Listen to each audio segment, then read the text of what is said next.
रामदास स्वामींनी सांगितलेली नकारात्मक लक्षणे भाग 4. नमस्कार. समर्थ रामदास स्वामींनी दासबोधात मानवी जीवनातील अशा काही सवयींचा उल्लेख केला आहे ज्या माणसाला अवनतीकडे नेतात. आज आपण अशा लक्षणांचा विचार करणार आहोत जी आपल्या विचारांना दूषित करतात आणि आपल्याला चुकीच्या मार्गावर नेण्यास कारणीभूत ठरतात. समर्थांच्या मते नकारात्मकतेचे एक अत्यंत घातक लक्षण म्हणजे कुसंगती किंवा वाईट लोकांची संगत. माणूस ज्या लोकांमध्ये राहतो तसे त्याचे विचार बनतात. जर आपली संगत चुकीच्या लोकांची असेल तर कितीही प्रयत्न केले तरी आपल्यात नकारात्मकता निर्माण होतेच. समर्थ म्हणतात की जो माणूस व्यसनी आणि दुराचारी लोकांची संगत सोडत नाही त्याचा नाश अटळ आहे.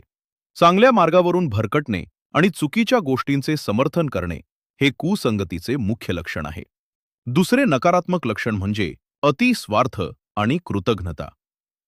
जो माणूस केवळ स्वतःच्या फायद्याचा विचार करतो आणि ज्यांनी आपल्याला मदत केली त्यांच्याबद्दल कृतज्ञता बाळगत नाही तो नकारात्मकतेच्या चक्रात अडकतो.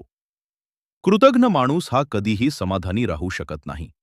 समर्थ म्हणतात की दुसऱ्याचे उपकार विसरणे आणि फक्त स्वतःचे पोट भरण्यासाठी धडपडणे हे प्राण्यासारखे लक्षण आहे. असा माणूस समाजात विश्वासार्हता गमावतो आणि अंततः एकाकी पडतो. तसेच विनाकारण भीती आणि न्यूनगंड बाळगणे हे सुद्धा नकारात्मकतेचे एक रूप आहे.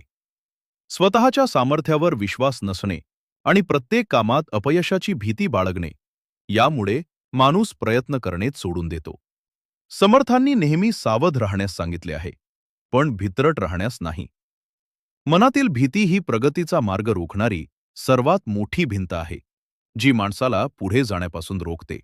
थोडक्यात सांगायचे तर वाईट संगत, अतिस्वार्थ आणि मनातील भीती हे दोष माणसाला अंधाराकडे नेतात. या दोषांचा त्याग करून विवेकाची कास धरणे हाच जीवनातील खरा विजय आहे. जय जय रघुवीर समर्थ. जय श्रीराम.